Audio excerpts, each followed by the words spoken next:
You also saw The Death of Stalin, is that correct? Sure did. So what were your thoughts? Well, I would say overall it was a pretty good movie. Okay. And it wasn't amazing, and it was not in any way terrible. Even the issues I had with it, they didn't detract from it in a super significant way. It was still watchable, but there were a couple things that I found a little strange. Okay. Because the movie centers around, obviously, the death of Stalin, and then Malenkov is the next guy in power, played by Jeffrey Tambor, and then Steve Buscemi plays Khrushchev, and I forgot what his name is, the guy who's playing Beria. So Beria and Khrushchev are kind of trying to sabotage each other to gain power to take out Malenkov. Okay.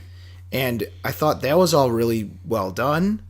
And as it turns out, there was a lot of stuff in the movie that I thought was fictional that was true. Really? And I kind of thought this would have been an interesting movie if they'd just done it as a real historical drama. And because of that, at times the comedy almost felt out of place. And I think that was the main issue with the movie, is it sort of teetered in between wanting to be a legitimate historical movie or a comedy. And I think that they should have maybe just chose one or the other. And I think both would have been workable, because there were some pretty great satirical moments in it. But overall, that was just an issue that kind of plagued it throughout. Right, that's kind of what I've been hearing. One of the bigger things that I've been hearing is the supporting cast is really good. It's got a big cast, but what did you think about it? Well, that's one of the highlights, is the cast is great. Olga Kurylenko plays, I would say, a more straight role than a comedic one. But just in the little bits she's in, she just nails a character who's just kind of affected by the Soviet Union, even though her character is, I don't know if it's based on a real life character or not. I think it is, on a piano player. So she sort of lives the privileged life, but she says, you killed my parents, my friends, my this, my that. So it's like, even though she's sort of in the upper echelon, it's like a lot of the people who she used to know obviously didn't make it up that far. And other cast members who are great. Obviously, Steve Buscemi is perfect, And it's weird because he's the one, when he talks, it's the most out of place on purpose. Right, as I was talking about before. And it's really funny. And same with Jeffrey Tambor. He almost seems like he's like a big lovable doofus almost. There's one actress who played Stalin's daughter. Yeah, is it Andrea Riseborough? Yeah, and the thing that I thought was weird with her is, like, I felt like she was playing it way too serious. Okay. Which, it was a great performance. And again, that took me out of it. I'm like, what's going on here? And then meanwhile, the guy who plays the son, Vasily, he was my favorite part of the movie. Like, every scene he's in, he chews on it, and he just owns it, and he's so ridiculous. That's Rupert Friend, right? Yeah. That's the guy. He was, God, I want to see that guy in more stuff, because he was hysterical every scene he was in. So this movie is currently banned in Russia, Belarus, Kazakhstan, and Kyrgyzstan. Is there anything in this that's really that inflammatory other than just the truth of what actually happened, do you think? Or what do you think? I think, yeah, basically the only things that are supposedly inflammatory are the truth. People were rounded up and killed. But there's actually... It was weird. This is the one time where the what's going on here, is this satire or is this a serious movie? There's one part at the beginning. I guess this isn't a huge spoiler, if you don't mind me saying so. Sure.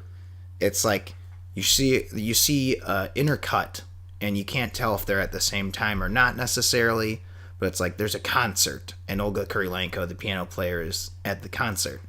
But then all of a sudden you see the music changes to score, and it's all intense. And they're rounding people up in trucks, like knocking on doors, dragging people out.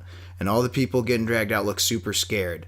But then, cut to, it turns out the guys working at the radio station were supposedly recording the piano recital. Right. But Stalin calls and he wants a copy. But they weren't recording. So then they intercut it eventually to the point where it catches up chronologically. The people that were being rounded up were audience, so there wouldn't be so much room tone. Mm. So that, because they're like, we can't record this again. It's like, what are you talking about? Just get her back. Mm-hmm. And then she's like leaving in the lobby. She's like, I'm not playing again. It's like 20,000 rubles. She's like, fine. Yeah. So Nice. then that, so it was like, that was the only time when the, what is this, a comedy or not, really worked. Mm-hmm. And other than that, it was a problem over and over again. But to answer your main question, yeah, I understand why this is banned in those countries, because, I mean, yeah, it's the truth, but, you know, Russia and countries that were under its thumb obviously probably don't want this kind of stuff being out there. Yeah. I mean, I get that, obviously, but it's like too fucking bad. Right.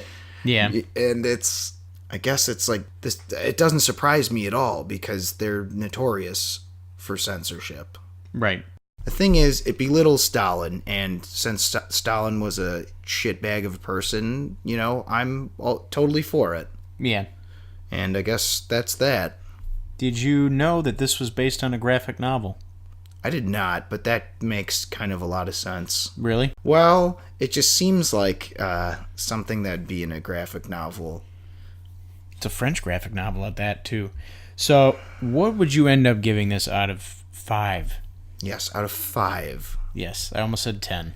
I would give it a 3 out of 5. It was perfectly fine in a lot of ways, but in the end, there's pacing issues here and there, and the teetering back and forth kind of became tedious because there was times where I'm like, I wish this was funnier. But then there's times where I get really wrapped up in the story. I'm like, yeah, shut up with your stupid jokes. I just want to see where this goes. Yeah. It was good, though. That's a passing grade if I've ever heard one. Yeah, it's perfectly fine. I wouldn't say, like, trip over your own feet to see it, but if you're looking to see something, I would say check it out because it's definitely different than any movies I've seen in a long time. So I applaud them for trying something new, and I would say it was not entirely a failure. So good job, director of this movie. You get a 3 out of 5.